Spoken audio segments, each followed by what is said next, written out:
நீங்கள் பார்த்து கொண்டிருப்பது நியூஸ் 20D தமிழ் உண்மை செய்திகள்.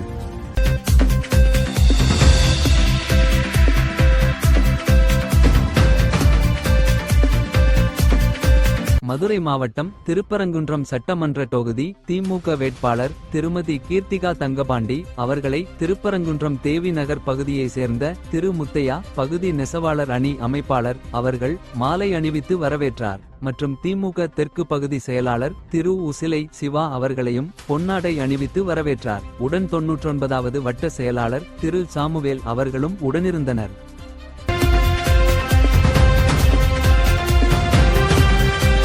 நியூஸ் 20D தமிழ் செய்திகளுக்காக இணை ஆசிரியர் முத்து முரளி. உண்மை செய்திகளை உடனுக்குடன் தெரிந்து கொள்ள நியூஸ் 20D தமிழ் சேனலை சப்ஸ்கிரைப் செய்யவும்.